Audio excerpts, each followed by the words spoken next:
Invest expert চ্যানেলে আপনাদের সবাইকে স্বাগতম। আসলে আপনাদেরকে কথা দিয়েছিলাম প্রতি সপ্তাহে 2টা করে ভিডিও দিব, কিন্তু গত 2 সপ্তাহ ধরে 2টা করে ভিডিও দিতে পারছি না আপনাদেরকে। নিজের একটু ব্যস্ততার কারণে আসলে ওই রকমভাবে সময় সুযোগ হয়ে উঠছে না। তারপরও নিজের শরীরটা তেমন একটা সুবিধাজনক যাচ্ছে না আর কি। তো সব মিলিয়ে আসলে ওইভাবে করে সময়ও করে উঠতে পারতেছি না, আবার শরীরে তেমন একটা এনার্জিও নাই।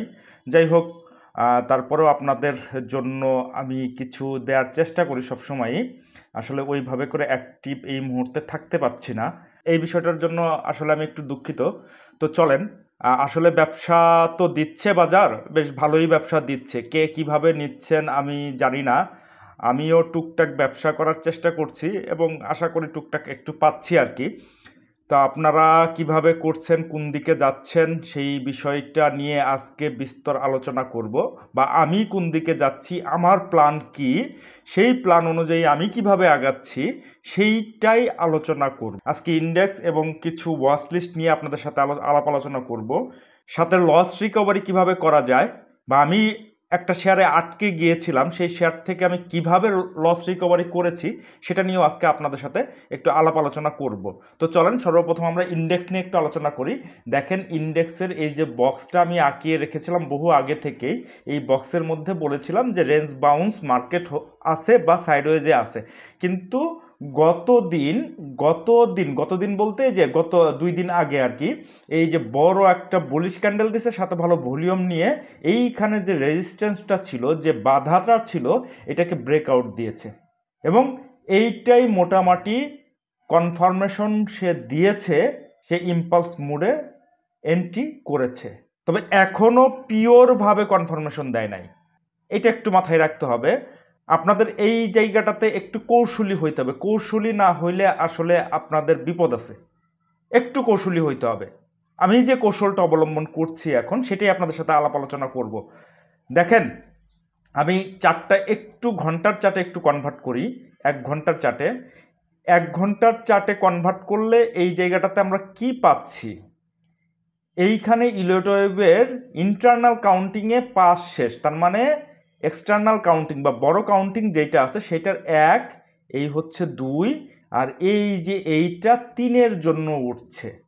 এখন পর্যন্ত এটাই বোঝা যাচ্ছে সে ইম্পালস মোডে এন্ট্রি করে ফেলেছে। বাট এই জায়গাটাতে একটা ঝুঁকির জায়গা আছে, ঝুঁকির জায়গা নিয়ে আমি একটু আলাপ আলোচনা করবো সামনে। তারপরে আমি একটু আপনাদেরকে দেখাই দেই যে এই যে 3 যেটা হবে, 3 নাম্বার, মানে এইখানে 2 শেষ ইলিয়ট ওয়েভের এবং 3 নাম্বার, এইখানে একটা এই যে পুরা জোনটা হচ্ছে অর্ডার ব্লক এবং এইখানে হচ্ছে 3 শেষ হবে। তার মানে এর রেঞ্জ হচ্ছে কত, 5355 থেকে 5400 পর্যন্ত, মানে 350 থেকে 400 পর্যন্ত আপনারা একটা ধরে রাখেন। এর পরের ইম্পালসটা যদি কন্টিনিউ করে, যদি, কথাটা আমি আবারও বলছি, যদি কন্টিনিউ করে, আমি রিস্কের কথা বলেছি আপনাদেরকে, সেই রিস্ক ফ্যাক্টরটা কি, চলেন এখন একটু সেইটা নিয়ে একটু আলাপ আলোচনা করি। আমি আবারও হচ্ছে ডেইলি চার্টে চলে যাচ্ছি।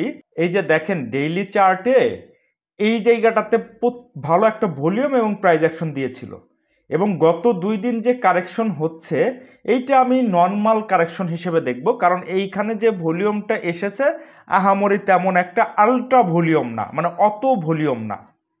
যদি অনেক ভলিউম হইতো তাহলে এই জায়গাটাতে আমি একটা সিগন্যাল দেখতে পারতাম বা দেখতাম বা খোঁজার চেষ্টা করতাম। বাট এখানে যেহেতু নর্মাল ভলিউম আসতেছে বা ভলিউম একটু কমে গিয়েছে এবং বিয়ারিশ ক্যান্ডেল হচ্ছে এই জায়গাগুলোতে, তেমন একটা অসুবিধা হওয়ার কথা না। এবং আমার কাছে যেটা মনে হচ্ছে, এটা স্বাভাবিক একটা রিটেস্টমেন্ট হচ্ছে, স্বাভাবিক রিটেস্ট। এখন আসেন ঝুঁকির জায়গায়। ঝুঁকির জায়গায় আগামী দিন যদি দেখেন বা আগামী 1 দিন 2 দিনের মধ্যে যদি দেখেন এইরকম বিয়ারিশ পিনবার দিচ্ছে, বড় বিয়ারিশ পিনবার, বা যে কোনো একটা বিয়ারিশ, যে কোনো একটা রেড ক্যান্ডেল হোক বা বিয়ারিশ পিনবার হোক, বিয়ারিশ পিনবার শুধু রেডই হবে এমন না, এই যে এইরকমও হইতে পারে, এই যে গ্রিন ইসের বডির কালারটা গ্রিন হইতে পারে, বাট উপরে অনেক বড় বড় পিন, এই যে উপরে অনেক বড় বড় পিন, এইরকম যদি হয় বা রেড কোনো ক্যান্ডেল আসে এবং ভলিউম এইরকম আলট্রা ভলিউম, এই যে আগের দিনে যে ভলিউম হয়েছিল এইরকম ভলিউম আসে, তাহলে এই জায়গাটাতে একটা রিস্ক আছে। তখন আপনাকে সতর্ক হয়ে যেতে হবে যে এই মুহূর্তে অতি মূল্যায়িত শেয়ার, যে শেয়ারগুলোর দাম বেড়ে গেছে, 20%, 30%, 50%, এমনকি 100% বেড়ে গেছে, সেই শেয়ারগুলো থেকে সতর্ক থাকতে হবে। তখনই না, এখন থেকেই আপনারা একটু সতর্ক থাকেন ওই শেয়ারগুলোর এন্ট্রির ক্ষেত্রে। আমি সবসময়ই বলি যে আপনারা যদি নিচের দিকের শেয়ার একটু পিক করার চেষ্টা করেন, পজিশন ট্রেড নেওয়ার চেষ্টা করেন, তাহলে আপনারা সেফ জোনে থাকবেন। তখন ইন্ডেক্স যতই কারেকশন হোক, ওই শেয়ারটা তো অলরেডি কারেকশন হয়ে গেছে ওই শেয়ারগুলো, তখন আপনি যদি এন্ট্রি নেন তাইলে আপনি সেফ থাকবেন। আপনার লাগে 5 দিন বেশি লাগুক, 10 দিন বেশি লাগুক, প্রয়োজন হলে 2 মাস বসে থাকেন। আপনি যদি এখন অনেক দাম, যেমন হচ্ছে এসপি সিরামিক, অনেক দাম বেড়ে গেছে, বিপিএমএল মানে বসুন্ধরা পেপার মিলের শেয়ারগুলো কয়েকদিন ধরে হল্ট হচ্ছে, এই শেয়ারগুলোতে যদি এখন এন্ট্রি পয়েন্ট খুঁজতে চান, তাহলে এই শেয়ারগুলো যদি পড়া ধরে ইন্ডেক্সের মাইরের কারণে, বা ওই শেয়ারগুলো থেকে যদি প্রফিট টেকিং হতে থাকে, তাহলে কিন্তু বিপদ আছে। সো ওই শেয়ারগুলো থেকে আপনারা একটু বিরত থাকেন, নিচে যে শেয়ারগুলো আছে সেগুলোর দিকে একটু নজর দেন। ইন্ডেক্স স্বাভাবিক গতিতে আগাচ্ছে, ঝুঁকির জায়গাটা বলে দিলাম আপনাদেরকে, যে যদি কোনো কারণে বিয়ারিশ কোনো ক্যান্ডেল আসে, নিচে ভালো আলটা ভলিউম আসে, অনেক বড়, মানে এই 2 দিনকার ভলিউমের চেয়ে আরও বেশি ভলিউম, বা এই যে বড় ভলিউমটা যেটা হয়েছে, এই রকম যদি ভলিউম আসে, তাহলে এইখানে নেগেটিভ সিগন্যাল। বাট এই দুইটা দিয়ে এখনও নেগেটিভ সিগন্যাল বোঝাচ্ছে না, এটা স্বাভাবিক কারেকশনই বোঝাচ্ছে। কিন্তু এই যে বক্সকে কিন্তু এখনো ব্রেকআউট দিতে পারে নাই। সো এই জায়গাটাতে একটু কিঞ্চিত হইলেও ঝুঁকি আছে। এই ঝুঁকির কথা মাথায় রেখে আপনারা কখনোই অনেক বেড়ে যাওয়া শেয়ারে এই মুহূর্তে এন্ট্রি নেয়ার কথা চিন্তা করেন না। মিডল্যান্ড ব্যাংক কি হয়েছে আপনাদের সাথে কিন্তু আলোচনা করেছি প্রিভিয়াস ভিডিওগুলোতে, টোটাল ডাউনফল। হ্যাঁ, আজকে একটু সাপোর্ট পেয়েছে, কিন্তু এই সাপোর্টটা টিকবে কিনা সেটা আরও কয়েকদিন না গেলে বোঝা যাচ্ছে না। ওইটা আসলে আমি ওই রেঞ্জ বাউন্সটা আপনাদেরকে দেখাই দিয়েছি, ওইটা একটু ফলো করেন মিডল্যান্ড ব্যাংকের ক্ষেত্রে। বাট ইন্ডেক্সের ক্ষেত্রে মোটামুটি এইখানে আমার একটা মনে হচ্ছে যে একটা সাপোর্ট নিয়েছে, আগামী দিন হয়তো বা প্লাস থাকলেও থাকতে পারে, কিন্তু এটা শিওরিটি দিতে পারতেছি না। ওই আগামী দিনের ভলিউম এবং ক্যান্ডেলের চেহারা আপনারা একটু ফলো রাখেন। যে স্টকগুলো অতি কমে গেছে, একেবারেই কমে গেছে, সেই স্টকগুলোর দিকে নজর রাখেন। তখন ইন্ডেক্স কারেকশন হইলেও আপনার আহামরি তেমন কোনো কিছু যায় আসবে না, কিছুই যায় আসবে না। আমি সবসময়ই বলি যে আপনারা নিচের দিকে পিক করার চেষ্টা করেন। নিচের কিছু স্টক আছে আপনাদের জন্য নিয়ে এসেছি, চাইলে আপনারা সেগুলোর দিকে নজর রাখতে পারেন। সামনে আমি সেগুলো নিয়ে আলোচনা করব। তার আগে আজকে একটা বিষয় নিয়ে একেবারে গুরুত্বপূর্ণ আপনাদেরকে শেখানোর জন্য, আপনাদেরকে হাতে কলমে শেখানোর জন্য সেই স্টকটা নিয়ে আলোচনা করব। সেই স্টকটা আমি কিভাবে ফেসে গিয়েছিলাম, কি কারণে ফেসেছিলাম, সেইখান থেকে পরিত্রাণ কিভাবে পেলাম, সেই বিষয়টা নিয়ে ডিপলি আলোচনা করব। চলেন সেই স্টকটাতে একটু চলে যাই। সেই স্টকটা হচ্ছে সিপাল। অনেকেই এই সিপাল নিয়ে ফেসে আছে, আমিও ভাই ফেসে গিয়েছি, এবং আমার সাথে যারা ট্রেড করেন, আমার যারা শুভাকাঙ্ক্ষী আছেন, তারাও ফেসে গিয়েছিলেন এই সিপালটা নিয়ে। আমি নিজেও কিনেছি এবং তাদেরকেও কিনে আইছিলাম, ফেসে যেতেই পারি, এটা হয়। এটা হয়েছে আসলে আমাদের দোষে না, টেকনিক্যাল অ্যানালাইসিস সব কিছুই ঠিকঠাক ছিল, বাট এইটার ব্যাড নিউজের কারণে এই ইফেক্টটা পড়েছে, এবং এর ভুক্তভোগী আপনারা সবাই। এমন কেউ নাই যে এইরকম স্টকের হাতে আপনারা পড়েন না, আপনার হাতে বি বা এ ক্যাটাগরি শেয়ার আছে, হুট করে নিয়ে জেডে পাঠাই দিছে, এরকম বহুত হয়েছে। আমার সাথেও হয়েছে, এই যে তার চাক্ষুষ প্রমাণ হচ্ছে সিপাল। এর আগে পরে কয়েকটা স্টকও হয়েছে, সেগুলো থেকেও বেরোয়েছি। বাট এই সিপালের ঘটনা কি হয়েছে সেটা নিয়ে আমি আপনাদের সাথে আলোচনা করছি। দেখেন, এই যে সিপালের এইখানে বুলিশ ক্যান্ডেল ছিল, নিচে ভালো ভলিউম ছিল, টেকনিক্যাল দিক দিয়ে আমার সব দিকেই সাপোর্ট করতেছিল সে। আমি ভেবেছিলাম বা আমার অ্যানালাইসিস অনুযায়ী যে এইখান থেকে সে একটা পিক দিতে পারে, ওই চিন্তা ভাবনা করে সিপালে আমরা এন্ট্রি নিয়েছিলাম। কবে? এই যে 34 টাকার আশেপাশে, এই যে 30শে ডিসেম্বর 34 টাকার আশেপাশে আমরা এই জায়গাটাতে এন্ট্রি নিয়েছিলাম। নেয়ার পরে কি হয়েছে, এই শেয়ারটার ব্যাড নিউজ আসবে, মানে আসে নাই এখনো, বাট আসবে। একটু করে কারেকশন হচ্ছিল, একটু করে কারেকশন। আমরা ভেবেছিলাম যে না, এই শেয়ারটা এইখানে একটা সাপোর্ট আছে, এখান থেকে সাপোর্ট নিলে আমরা অ্যাভারেজ পয়েন্ট করে নিব। বাট হুট করেই এই সিপাল জেডে পাঠাই দেয়, এই যে বড় ভলিউম, আলট্রা ভলিউম দিয়ে এবং বিয়ারিশ ক্যান্ডেল দিয়ে। এইখানে এই দিন কবে? এই যে 15ই জানুয়ারি, মানে আগের দিন নিউজটা আসছে, পরের দিন ধাপাস করে পাবলিক প্যানিকড হয়ে সেল করে দিছে। আমি কাউকে সেল করাই নাই, আমি নিজেও সেল করি নাই। আমি সবসময়ই বলি আপনাদেরকে, আমাদের বাজারে যত রকম ব্যাড নিউজ আছে, ব্যাড নিউজের পরে যে ইম্প্যাক্টটা পড়বে সেইখানে আপনারা প্রোডাক্ট কেনার চেষ্টা করবেন। জেড নিয়ে কি হয়েছিল সেটা আমি বলেছি, জেডের ওয়েস্ট পেপার হবে, অমুক হবে, তমুক হবে, সেই দিনই আমি আপনাদেরকে বলেছিলাম। এবং এখন দেখেন জেডগুলোর কি রমরমা ব্যবসা দিয়ে গেছে কিন্তু জেডগুলা। মারাত্মক ব্যবসা দিয়ে গেছে, এবং ইদানিংও দিচ্ছে, এখনও দিচ্ছে। ওয়েস্ট পেপার হয়েছে, হয় নাই। এইগুলা হচ্ছে ম্যানিপুলেশন প্রসেস, আপনাদেরকে এগুলো বুঝতে হবে। এইটাও এই সিপালও ইচ্ছাকৃতভাবে, আসলে বলতে খারাপ লাগতেছে, ইচ্ছাকৃতভাবে এরা ডিভিডেন্ড ডিসবার্স করে নাই, বা যে কোনো কারণে এরা করে নাই। না করার কারণে এই শেয়ারটা ফালাইছে পাবলিকের কাছ থেকে। যারা এইখানে এন্ট্রি নিয়েছে 34 টাকায়, তাদের এই শেয়ারটা কয় টাকা, 29 টাকার ঘরে দেখতে হয়েছে। তার মানে 5 টাকার একটা গ্যাপ, 5 টাকার নিচে সে এই শেয়ারটা পাচ্ছে। তো আপনার এই 5 টাকার নিচে 5 টাকা লস দিয়ে শেয়ারটা বিক্রি করছেন। আমরা কি করছি ওই দিন, এই ঠিক 15ই জানুয়ারি এই দিন আমরা এন্ট্রি নিছি। এই দিন আরও শেয়ার কিনে অ্যাভারেজ করছে। মানে এইখানে যদি আমার শেয়ার কেনা থাকতো 10,000, এইখানে আরও 20,000 শেয়ার কিনেছে। মানে বিষয়টা হচ্ছে যতগুলো শেয়ার আমাদের হাতে ছিল তার ডাবল শেয়ার আমরা এখানে কিনেছি। কারো হাতে 50,000 থাকলে এখানে 1 লাখ শেয়ার কিনেছি, কারো হাতে 20,000 শেয়ার থাকলে এখানে 40,000 শেয়ার কিনেছি। মানে আমি এইভাবেই চিন্তা করি। অনেকেই তার ওই সমপরিমাণ কিনে, না আমি সমপরিমাণ কিনি না। আমি কি করি, না হলে তো আমার অ্যাভারেজ ডাউনটা তো কমে আসবে না, অত কমবে না। তো এইখানে যা ছিল আমাদের হাতে কোয়ান্টিটি, তার ডাবল কোয়ান্টিটি এইখানে কিনেছি। তো অ্যাভারেজ ডাউন মোটামুটি আমাদের 34 টাকার থেকে এখানে 30 টাকা, 29 টাকা 50 পয়সা বা 30 টাকা 50 পয়সা এই লেভেলে আমরা কিনেছি। তখন অ্যাভারেজ ডাউন 32 টাকার ঘরে বা 32 টাকা 50 পয়সার ঘরে আমাদের চলে এসেছে ওইখান থেকে। এরকম একটা চলে এসেছে, ক্যালকুলেশন ওইভাবে করি নেই। যাই হোক, এরকম ভালো একটা প্রাইসিং হয়েছে। বিশ্বাস করেন না? চলেন যাই একটু দেখে আসি। এই যে এইখানে আছে, এই যে দেখেন, এই যে 15ই জানুয়ারি, এই যে আমার একটা গ্রুপ আছে, আপনারা জানেন আমি একটা গ্রুপে বা আমার স্টুডেন্ট যারা আছে ওনাদেরকে এই দিক নির্দেশনা দিয়েছিলাম। মানে আমার সাথে যারা আছে বা আমার শুভাকাঙ্ক্ষী যারা আছে তাদেরকে এই নির্দেশনা দেওয়া ছিল। ক্যাশ টাকা থাকলে সিপালটা 30-50-এর নিয়ে অ্যাভারেজ করতে পারেন। দেখেন এখানে একদম ডিরেক্টলি এই জায়গাটাতে বলা ছিল। সেখানে 30-50-এর পরে 29-50-ও শেয়ারটা দিছে ওই দিন। তার মানে কি, আমরা 30-50-ও কিনেছি, 29-50-ও কিনেছি, 29-এর ঘরে 30-এর ঘরে আশপাশে আমরা সেদিন কিনে রেখেছি ওই শেয়ারটা। তো এখন কি অবস্থা দেখেন, আপনারা তো দেখতেছেন এখন কি অবস্থা। এখন এই লস রিকভারিটা আমরা কিভাবে করলাম দেখেন। এই যে 30-29-এর ঘরে যে শেয়ারগুলো কিনলাম, সেই শেয়ারগুলো এই যে পিকগুলো দিয়েছিল, এই যে এই সব জায়গায় যে পিকগুলো দিয়েছিল, এই জায়গায় যে 32-50 এই লেভেলে যে শেয়ারগুলো নিচে কিনেছি, 29-50 বা 30-50-এর ঘরে যেগুলো কিনেছি সেগুলো 1-2 টাকা গ্যাপে আমরা ছেড়ে দিয়েছি। তার মানে ওইখান থেকে মানি কিন্তু আমরা ফ্রি করে ফেললাম, অন্য স্টকগুলোতে মানি ফ্লোগুলো রাখছি।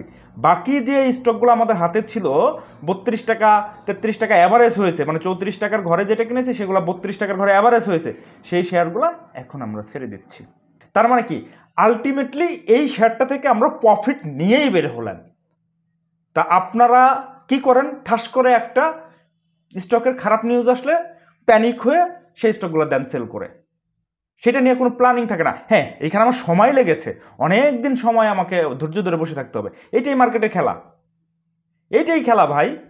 আপনাকে মার্কেটে ধৈর্য ধরতে হবে, আপনাকে প্ল্যানিং অনুযায়ী আগাইতে হবে যে এখানে কি হচ্ছে, কি কারণে হচ্ছে। দেখেন আমার টেকনিক্যালি এখানে কোনো ভুল ছিল না, বাট নিউজের কারণে, ব্যাড নিউজের কারণে এই শেয়ারটা ফালাইছে। এটা সাইকোলজিক্যাল গেম, আপনাদের সাথে সাইকোলজিক্যাল গেম খেলে, বা আমাদের সাথে সাইকোলজিক্যাল গেম খেলেছে ওরা। সবসময়ই মার্কেটে নেগেটিভ ইম্প্যাক্ট পড়লে, ওই শেয়ারটা নিয়ে নেগেটিভ থাকলে আমি সবসময় ওই নেগেটিভ ইম্প্যাক্টের কারণে শেয়ারটা যতটুকু পড়ে ওইখানে শেয়ার পিক করার চেষ্টা করি। দেখেন এসালমের শেয়ারটা কি হচ্ছে, এসালম তো নাই দেশে, শেয়ারটা একদম উড়াধরা হচ্ছে। কি হয়েছিল তখন, আমলিগের শেয়ার, অমুকের শেয়ার, তমুকের শেয়ার, এই শেয়ারগুলো অমুক হবে না, তমুক হবে না, কত কিছু। তারপরে এসপিসির আমি কি হয়েছে, 10-20 ব্যাপার শেয়ার কি হয়েছে, আপনারা ওই শেয়ারগুলোর দিকে যান নাই। যাই হোক, এটাই হচ্ছে বাজারের খেলা। আপনাদেরকে সাইকোলজিটা বুঝাই দিলাম আজকে। এই কথা এর আগেও আমি বলেছি। ইভেন এখন বর্তমানে যে শেয়ারগুলো নিয়ে ভালো ভাইব্রেন্ট নিউজ আসতেছে, এই শেয়ারটা অমুক যাবে তমুক যাবে, এই শেয়ার মধ্যে পার্টি আছে যে শেয়ারটা অলরেডি 30-35-40% বেড়ে গেছে, সেই শেয়ারগুলোর থেকে এখন পজিটিভ নিউজ আসবে। এই পজিটিভ নিউজগুলো দিয়ে আপনাদেরকে খাওয়াবে। আমাদের বাঙালিদের বোকা বানাইতে খুবই ইজি, খুবই ইজি। এবং আমি একটা কথা বলেছি আপনাদেরকে এর আগে, যে আমাদের বাজার ইপিএস ডিভিডেন্ড দিয়ে চলে না ওইভাবে করে। দেখেন সেটা কি বাজারে এই মুহূর্তে প্রতিফলিত হচ্ছে না, কিন্তু আপনি কিঞ্চিতও পাচ্ছেন না। এই যে রবির কথা বলেছি, দেখেন রবি আজও পর্যন্ত ওঠে না। আমি সেদিন আলোচনা করেছি, বিএসসি সেই দিনও আলোচনা করেছি, এত ভালো ইপিএস, এত ভালো ডিভিডেন্ড, কি হচ্ছে। আপনাকে যদি মার্কেটে টিকে থাকতে হয় অবশ্যই টেকনিক্যাল অ্যানালাইসিস এবং সাইকোলজিক্যাল অ্যানালাইসিস, এই দুইটার প্রতি আপনার পারদর্শী হতে হবে, না হলে এ বাজার থেকে টিকতে পারবেন না। তো আপনারাও এইভাবে করেই একটু অ্যানালাইসিস করেন, অ্যানালাইসিস করে দেন আপনারা আগানোর চেষ্টা করেন। তো এইভাবে চিন্তা ভাবনা করলেও আপনারা এই টাইপের শেয়ার যারা আটকা আছে তারাও বেরোতে পারবে। তো আপনারাও একটু ঠান্ডা মাথায় এই বিষয়গুলো একটু ধরার চেষ্টা করেন, এই বিষয়গুলো একটু বোঝার চেষ্টা করেন, দেখবেন আপনারাও পারতেছেন। কোনো একটা স্টকে যদি আটকে যান সেটা নিয়ে প্ল্যানিং করেন, না পারলে আপনারা যদি না পারেন তাহলে যারা ভালো বুঝে এগুলো তাদের কাছ থেকে পরামর্শ নিতে পারেন। আমিও আপনাদেরকে একটা টিপস শিখাই দিলাম কি করবেন, এটা নিয়েও আপনারা চিন্তা ভাবনা করতে পারেন। যাই হোক, পরে আলোচনাগুলোতে একটু চলে যাই, চলেন। আপনাদের বহুল কাঙ্ক্ষিত যেগুলা আসলে আপট্রেন্ড মার্কেটে বা মার্কেট ভালো থাকলে টুকটাক একটু ব্যবসা দিতে পারে সেই বিষয়গুলো নিয়ে আলাপ আলোচনা আপনারা শুনতে চান বা এটা আপনাদের আশা থাকে, আমি সেই আশাটা আপনাদের পূরণ করতেছি। চলেন, আমার যে ওয়াচ লিস্টটা আছে, যে জেনারেল ওয়াচ লিস্ট যেটা আমি রেগুলারই করার চেষ্টা করি, সেইগুলা নিয়ে একটু আলাপ আলোচনা করি। চলেন, প্রথমে আছে বেস্ট হোল্ডিং।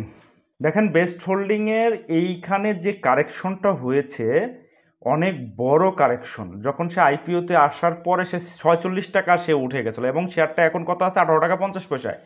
অনেক বড় কারেকশন হয়েছে। এই যে ইলিওডেভের পাস এইখানে শেষ এবং এই জায়গাটাতে একটা রেঞ্জ বাউন্স ক্রিয়েট করার সে চেষ্টা করতেছে, এখানে সাইড হয়েছে। এটাকে বলে অ্যাকুমুলেশন জোন।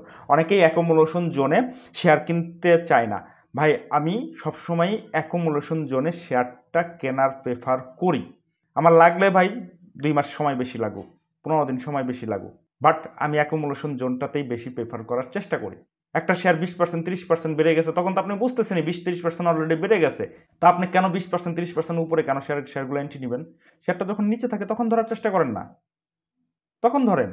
যাই হোক, এই যে দেখেন বেস্ট হোল্ডিংয়ের চেহারা বেশ ভালো লাগতেছে। এখানে রেঞ্জ বাউন্স আছে, তবে এই যে যতটুকু উঠছে, এই যে এইখানে যতটুকু উঠছে এইখানে একটা রেজিস্ট্যান্স ছিল, এটা নর্মাল রেজিস্ট্যান্স। এইগুলো দিয়ে হচ্ছে আমাদের বাজারের লোককে একটা মনের বুঝ দেয় যে এইখানে রেজিস্ট্যান্স আছে, দেখো রেজিস্ট্যান্সে বাধা পাইছে। হ্যাঁ, এটা বাধা পাওয়াবে ওরা, এটা ওরা পাওয়ায়, এটাই স্বাভাবিক। ওইভাবে করেই আপনাদেরকে একটু বোকা বানায়। এইখানে যারা সেল করছে ভালো করছেন। তো এখন যারা নতুন এন্ট্রি খুঁজতে চান, এই যে দেখেন এইখানে একটা অর্ডার ব্লক আঁকিয়ে রেখেছি। এই অর্ডার ব্লক জোনে যে কত, এই যে 17 টাকার ঘরে, মানে 18 টাকা 50 পয়সা তো আছে এখন। 18 টাকার থেকে মোটামুটি 17 টাকা 50 পয়সা বা 60 পয়সা রেঞ্জ, এই হচ্ছে রেঞ্জ। এখন একটু কারেকশন হচ্ছে, আসুক। 18 টাকার ঘরে আসলে আপনারা আস্তে আস্তে এই জায়গার থেকে পিক করলেও করতে পারেন। পিক করবেনই এমন না বিষয়, আমি বললেই আপনারা করেন না। আপনারা চিন্তা ভাবনা করে আপনাদের নিজস্ব অ্যানালাইসিস দিয়ে তারপরে আপনারা চাইলে নিতে পারেন। তবে হ্যাঁ, এই জায়গাটাতে সুন্দর মতো একটা ও সাপোর্ট জোন ক্রিয়েট করে ফেলেছে এই জায়গাটা। এবং নিচে দেখেন বেশ ভালো ভালো পিক ভলিউম নিচ্ছে। নিচের দিকে ভলিউম হওয়া বেশ ভালো দিক, বেশ ভালো দিকে। যে একটা সময় ভলিউম ড্রাই হয়েছে, যে আস্তে আস্তে পিক নিচ্ছে, তার মানে কি এই জায়গাগুলোতে ওরা টোটালি অ্যাকোমোলেশন প্রসেস চলতেছে। এই যে আপনারা কি মনে করেন যে এই দিন যে হল্ট করছে, এই হল্টের পরে এত বড় ভলিউম হয়েছে? হয় নাই। তার মানে এই যে এইখানে যে ডাউনফলটা হইলো, এই যে এতটুকু যে সুইংটা হইলো, এই যে ভলিউম নিয়ে প্রাইসটা আপ হয়েছে, এতগুলো ভলিউম তারা কি বিক্রি করে দিচ্ছে? এরা কি এত বোকা? এরা হচ্ছে 18 টাকা 92 পয়সায় শেয়ারগুলো কিনছে, একদম হল্ট করাই ফেলছে। তো এরা কি এই যে এইখানে এসে 17 টাকা শেয়ারটা বিক্রি করবে? কখনোই না। এরা কি এত বোকা? নো। তার মানে এটা হচ্ছে ওদের অ্যাকুমুলেশন প্রসেস, ওদের ম্যানুপুলেশন প্রসেস। যে না, শেয়ারটা আপনি বিক্রি করে দেন, আমাকে দেওয়া। এই শেয়ারগুলো নিয়ে আসলে ওরা প্যানিক করে, আপনাকে প্যানিক দেয়, আপনাকে প্রচুর পরিমাণে ধৈর্যের পরীক্ষা এখানে নেয় ওরা, যাতে আপনি প্যানিক হয়ে শেয়ারটা বাড়তেছে না, আপনি অধৈর্য হয়ে শেয়ারগুলো বিক্রি করে দেন। সো আমি বলবো আপনারা চাইলে এই শেয়ারটার দিকেও নজর রাখতে পারেন। এই যে 17.50 থেকে 18 টাকার ঘরের রেঞ্জে যদি তাকে পান এবং ভলিউম মোটামুটি এইখানে স্লো হয়ে গেছে, আশা করি পাবেন। এইখানকার এত বড় ভলিউমের পরে ভলিউমটা একটু স্লো হয়ে গেছে। সো আপনারা চাইলে এই সব জায়গায় দেখে শুনে এন্ট্রি নিলেও নিতে পারেন। এরপরেরটা চলে যাই। এরপরেরটা হচ্ছে GHCL, মানে গ্লোবাল হেভি কেমিক্যাল লিমিটেড, জেডের শেয়ার। আপনারা জেডের শেয়ার বেশ এখন চাচ্ছেন আর কি। আপনারা একটু জেনে শুনে বুঝে আপনারা জেডের শেয়ারগুলো দেখতে পারেন। এখন KPPL, central Pharma, new line, এগুলা অনেক দাম বেড়ে গেছে। এখন দেখেন নিচে কোনগুলো আছে, নিচের দিকে কোনগুলো আছে। যেমন এই গ্লোবাল হেভি কেমিক্যাল একটা সময় কয় টাকায় ছিল? যে 52 টাকায় ছিল। এখন শেয়ারটা কয় টাকায়? 23 টাকা। অর্ধেকেরও বেশি দাম কমে গেছে, মানে 100%-এরও বেশি কারেকশন হয়ে গেছে। সো এখন এই জায়গাটাতে বেশ ভালো সে রেঞ্জ বাউন্স ক্রিয়েট করেছে এবং ইলিয়ট ওয়েভ অনুযায়ী সি এই জায়গাটাতে শেষ করে আসছে আগে। এবং এইখানে একটা পিক দিয়েছিল, আর নিচে সে আসতেছে না। দেখেন আর নিচে যে ভলিউম ড্রাই হয়ে গেছে এইখানে এই জায়গাগুলোতে, তার মানে এইখানে কেউ আর সেল করতে ইন্টারেস্টেড নয়। তার মানে এইটা পুরাটাই অ্যাকুমুলেশন প্রসেস, পুরাটাই। তো আপনারা চাইলে এই স্টকটার দিকে নজর দিতে পারেন। এখন চাইলে এখনও এন্ট্রি পয়েন্ট আপনারা খুঁজতে পারেন। চাইলে আবার আরেকটু নিচে 18 টাকা 80 পয়সার ঘরে, হ্যাঁ 18 টাকা 80 পয়সার ঘরে এইবার দিবে কিনা আমি জানি না, বাট নাও দিতে পারে। আপনারা চাইলে দুই ভাগে এই জায়গাগুলোতে এন্ট্রি নিতে পারেন, এইখানে 50% আর বাকি 50% এইখানকার জন্য রেখে দিবেন। আর যদি সর্বোচ্চ নিচে নেমে গেলে আপনারা এই যে এইখানে মনে হয় না আর নামবে, এসএল এর প্রয়োজন হবে, আমার মনে হচ্ছে না এই শেয়ারগুলোর এসএল এর প্রয়োজন হবে। তারপরেও এসএলটা আমি বলে দেই, এসএলটা আপনারা রাখবেন 18 টাকার নিচে। যদি ক্লোজ দিয়ে দেয়, কোনো কারণে ক্লোজ দিয়ে দেয়, তাহলে সেইখানে এসএল আছে। তো আপনারা চাইলেও এই স্টকগুলা দেখতে পারেন। গ্লোবাল হেভি কেমিক্যাল বেশ ভালো লাগতেছে, লুক্রেটিভ লাগতেছে আমার। এখানে অ্যাকুমুলেশন প্রসেসটা খুব সুন্দর। হ্যাঁ, এখানে আরেকটু সময় নিতে পারে তারা, নেক ভাই। আমার কথা হচ্ছে স্মার্ট মানি ওরা যদি এইখানে সময় নিয়ে গোছায়, তাহলে আপনার বসে থাকতে অসুবিধা কি? ওরা যদি 3 মাস সময় নেয়, আপনিও 3 মাস বসে থাকেন, কিন্তু যখন প্রাইস আপ হবে আপনার পুরা 3 মাসের যে ট্রেড করবেন তা একবারেই দিয়ে যাবে। এই যে আমি নিজের কথা বলি, টুকটাক ছোটোখাটো ট্রেড নিয়েছি আমি। এই যে পিক টিক দিল না, এই যে ছোটো শেয়ারগুলো একটু উত্থান পাথান করার চেষ্টা করলো, আসলে ওই ছোটো শেয়ারগুলো ধরতে যে তেমন একটা কিছু পাইনি। সত্যি কথা, ছোটোখাটো ট্রেড নিয়েছি আমি। কেনা দামে অনেক সময় কেনা দামেই ছেড়ে দিতে হয়েছে, বা 50 পয়সা উপরে বা 50 পয়সার নিচে। কারণ কি? কারণ দেখেন মার্কেটের মুড কিন্তু প্রচুর পরিমাণে সুইং হয়েছে এই কয়েকদিন, প্রচুর সুইং হয়েছে। আজকে এইটা তো কালকে ওইটা, আজকে ব্যাংক বাড়ে, কালকে ইন্স্যুরেন্স বাড়ে, আবার পরশু দিন হচ্ছে জেডের শেয়ারগুলো বাড়ে, আবার তারপরের দিন হচ্ছে বি ক্যাটাগরি ছোট শেয়ারগুলো বাড়ে। সো আপনি যেই দিন যা দেখে প্রাইস অ্যাকশন দেখে আপনি নিচ্ছেন, পরের দিনই শেয়ারটা পড়ে যাচ্ছে, বা ম্যাচুরিটি ডেটের দিনই শেয়ারটা পড়ে যাচ্ছে। ওই T+2 T+3 না ধরে আপনারা যদি একটু পজিশন ট্রেড নেওয়ার চেষ্টা করেন, এর মধ্যে ইন্ডেক্স যাহা মনে চাই তাহা হোক গা, আপনি একটু সেফ জোনে যদি ইনভেস্টমেন্ট করতে চান বা ট্রেডিং করতে চান, তাহলে আমি বলবো এই মুহূর্তে আপনারা একটু পজিশন ট্রেড করেন। আপনি একটু পজিশন নিয়ে রাখেন, এখান থেকে 20% 30% পাইলে আপনি ছেড়ে দেবেন। তো T+2 T+3 দিনে আপনি 5% 10% চিন্তা করছেন, ওটা নাও হয়, ওটা হচ্ছে না এখন সেইভাবে, কিন্তু একটা হচ্ছে না। আপনারা একটু মার্কেটটা যদি একটু খেয়াল করেন, দেখেন যে গতকালকে কি হয়েছে, ব্যাংক বা একদম উড়াই দিয়েছে, আজকে দেখেন ব্যাংক স্লো হয়ে গেছে। তো গতকালকে যারা ব্যাংক কিনছে তারা তো আজকে মাথায় হাত, তারা ধরা বলবো না, যাই হোক, কিন্তু যে আশা নিয়ে তারা ব্যাংকে ঢুকেছে সে আশার সেগুড়ে বালি হয়েছে। এরকম বেশ এইরকম হয়েছে ইন্স্যুরেন্সের ক্ষেত্রে, লাইফ ইন্স্যুরেন্সের ক্ষেত্রে, এবং এই ছোটোখাটো লো পেইড এবং ছোটো শেয়ার এইগুলোর ক্ষেত্রে, প্রত্যেকটা ক্ষেত্রে এরকম হচ্ছে, এবং ফাইন্যান্সের ক্ষেত্রেও এরকম হচ্ছে। ওই দিকে না যে আপনি নির্ধারিত 2-3টে স্টক সিলেকশন করেন, আপনি 3-4টা সেক্টর থেকে আপনি যেইটা মুভ দিবে সেইটা থেকে প্রফিট নিয়ে বাকিটা আবার আরেকটাতে সুইচ করার চেষ্টা করবেন। যাই হোক, গ্লোবাল হেভি কেমিক্যাল আমি আপনাদের সাথে আলোচনা করলাম, আপনারা এখন আপনাদের সিদ্ধান্ত। এরপরে চলেন, এই যে ফাইন্যান্স মোটামুটি বেশ ভালো লুক্রেটিভ জায়গায় আছে। ফাইন্যান্স সেক্টরটার কথা বলতেছি। ফাইন্যান্স সেক্টরের মধ্যে একটা স্ট্রং ফান্ডামেন্টাল শেয়ার লঙ্কা বাংলা ফাইন্যান্স, আরও কিছু আছে, বাট আমার কাছে লঙ্কা বাংলা ফাইন্যান্স ফান্ডামেন্টালের দিক দিয়েও এবং অন্য চার্ট প্যাটার্নের দিক দিয়েও বেশ ভালো মনে হচ্ছে। তো আপনারা চাইলে এই লঙ্কা বাংলাটাও নজরে রাখতে পারেন। দেখেন ইলিয়ট ওয়েবের এই যে বি শেষ করছে এবং সির জন্য সে ওঠার চেষ্টা করছে, উঠে নাই এখনও কিন্তু, বাট ওঠার চেষ্টা করছে। এবং এইখানে একটা অর্ডার ব্লক আছে, যে অর্ডার ব্লককে ট্যাপ করেছে, এবং এই জায়গাটাতে টোটালি একটা অ্যাকুমুলেশন জোন সে ক্রিয়েট করে ফেলছে। এবং ভলিউমটা, এই যে ভলিউম একসময় ড্রাই হয়ে গেছে এবং ভলিউমটা আস্তে আস্তে বৃদ্ধি পাওয়ার চেষ্টা করছে। তো এখন আপনারা চাইলেও লঙ্কা বাংলার দিকেও একটু নজর রাখতে পারেন, আর না রাখলেও আমার কোনো অসুবিধা নাই। আমি আমার অ্যানালাইসিসটা আপনাদের সামনে নিয়ে আসলাম। দেখেন প্রত্যেকটা স্টক কিন্তু নিচের দিকে, আমি কিন্তু আপনার এইখানে অ্যানালাইসিস দিচ্ছি না, 21 টাকার ঘরে দিচ্ছি না। এখন সেটা আছে কত, 17 টাকা 80 পয়সায়, 17 টাকা 80 পয়সা। আমি কিন্তু 21 টাকার ঘরেও আপনাকে অ্যানালাইসিস দিচ্ছি না। অনেকেই ওই যে ডিজেল শেয়ার, মোবাইল শেয়ার, অমুক তমুক বলে অ্যানালাইসিস দেয়, বাট আমি ওই জায়গাগুলোতে ধরার পক্ষে নয়। কেন ভাই, আপনি এত কিছু জানেন, তাহলে শেয়ারটা যখন 6 টাকায় ছিল, 6 টাকার থেকে যখন 12 টাকায় গেছে, তখন অ্যানালাইসিস কেন দিচ্ছেন? আপনি 6 টাকার ঘরে অ্যানালাইসিসটা দেন না, বা 7 টাকার ঘরে দেন না, বা বড় জোরে 8 টাকার ঘরে দেন না, আপনি 12 টাকার ঘরে কেন অ্যানালাইসিসটা দিচ্ছেন? তো আপনাদের উদ্দেশ্যেই আমি বলতেছি, আমার ভিউয়ার যারা আছে তাদের উদ্দেশ্যেই বলতেছি, এই টাইপের অ্যানালিস্টদের কথা আপনারা শুনেন না। দেখবেন যে উপরে যারা শেয়ার নিয়ে আলোচনা করতেছে তাদের কোনো না কোনো উদ্দেশ্য থাকবে। যাই হোক, আমি আমারটা বললাম, অন্যদের কথা আসলে আর নাই বললাম।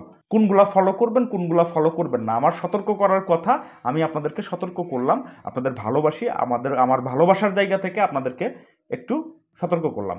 তো যাই হোক, লঙ্কা বাংলাও বেশ ভালো পজিশনে আছে, চাইলে আপনারা এইটাও নজরে রাখতে পারেন।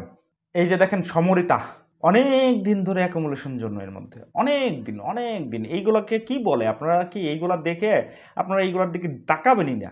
যখন মুভ দেবে আপনারা ধরতেই পারবেন না এই শেয়ারগুলো। সত্যি কথা বলছি ভাই, যখন মুভ দেবে এই শেয়ারগুলো আপনারা ধরতেই পারবেন না, তখন এই শেয়ারটা আপনারা যা 70 টাকায় ঠিকই কিনবেন। বাট যখন 50 টাকা, 55 টাকা, 52 টাকা রেঞ্জে থাকে, এই শেয়ারগুলোতে পজিশন নিয়ে রাখেন না। কারণ আপনারা দেখতেছেন অন্য শেয়ারগুলো খুব লাফালাফি করতেছে, ওই লাফালাফি দেখে আপনারা এই ভালো শেয়ারগুলো ছেড়ে দিয়ে আপনারা ওই দিকে যান। এগুলো করেন না ভাই, এগুলো করেন না। আমি নিজেও এই টাইপের ট্রেড করার চেষ্টা করছি, বাট সেখানে সফল হয় নাই। আপনারা একটু পজিশন ট্রেড নেন, একটু লম্বা সময় ধরে ধরেন, 15 দিন, 1 মাস, 2 মাস, 3 মাস একটু ধরেন, ধৈর্য ধরে থাকেন, দেখবেন ওই যে যা ট্রেড করতেছেন ওর চেয়ে বেশ ভালো হ্যান্ডসাম প্রফিট আপনাদের ঘরে তুলতে পারবেন। ওইগুলোর দিকে যাওয়ার দরকার নেই। যে আমি তো স্বীকারই করলাম অকপটে যে কিছু শেয়ার টুকটাক ছোটো কোয়ান্টিটি নিয়ে আমি ট্রেড করার চেষ্টা করেছি, বাট এখানে তেমন একটা সফল পাইনি। হয়তো একটা থেকে 1 টাকা প্রফিট হচ্ছে, আর একটা থেকে 50 পয়সা লস হয়েছে। ঘরে পড়তাই যা তাই, তেমন একটা সুবিধা করতে পারেনি। যাই হোক, তারপরও আমি এই যে সমরিতা বলতেছি, দেখেন বেশ ভালো লুক্রেটিভ প্রাইজে, কিন্তু সমরিতা দেওয়ার যদি এই নিচের দিকে নিতে পারতেন আরও ভালো হতো। এই দিকে আসবে কিনা আমি একটু সন্ধিয়ান আছে এখন, 49 টাকায় আবার পাবেন কিনা। যদি পান তাহলে আপনাদের কপাল ভালো। তবে আমি এখন আপনাদের এই ট্রেড প্ল্যানটা বলে দিচ্ছি, এইখানে 50% নেন, বাকি 50% এই জায়গার জন্য একটু রেখে দেন। মানে যদি আপনি 10,000 শেয়ার কিনতে চান এইখানে, তাহলে এইখানে 5,000 শেয়ার কিনেন, আর এই জায়গাটাতে বাকি 5,000 যদি আসে। আর যদি না আসে তাহলে এটা বেড়ে যাক, ওই 5,000 নিয়ে আপনি সন্তুষ্ট থাকেন, বাকি 5,000 টাকা দিয়ে অন্য শেয়ার দেখে নিন। আপনি এখানে একটু ব্যাকআপ মানি রাখবেন এইটার জন্য, শুধুমাত্র এইটার জন্যই ব্যাকআপ হিসেবে রেখে দিবেন। এইটাও বেশ ভালো লুক্রেটিভ প্রাইসে আছে, এবং এইটার এসএলটা হবে কোথায়, যে এই ক্যান্ডেলের নিচে 46 টাকা। 46 টাকার নিচে যদি, আমি মনে হয় না আর 46 টাকার নিচে পাবেন আপনারা, আশা করি পাবেন না আর কি। তারপরও রিস্ক ফ্যাক্টর যেহেতু থাকে, অনেক সময় অনেক কিছু হয়ে যেতে পারে মার্কেটের কারণে। তো এই 46 টাকার নিচে যদি সে কখনো ক্লোজ দেয়, তাহলে এইখানে এসএল নিয়ে নিতে হবে, মানে স্টপ লসটা আমি বলে দিই। স্টপ লসটা খুবই জরুরি জিনিস, এই জন্য আপনাদেরকে স্টপ লসটাও বলে দিলাম। তো এইখানে নেন, এই অ্যাভারেজ পয়েন্ট এইখানে, আর স্টপ লসটাই যে এইখানে। তো এইটা বেশ ভালো পজিশনে আছে। আজকের মতো ভিডিও এইখানেই শেষ করছি। আপনারা ভালো থাকবেন, আপনাদের ট্রেডিং শুভ হোক। ধন্যবাদ।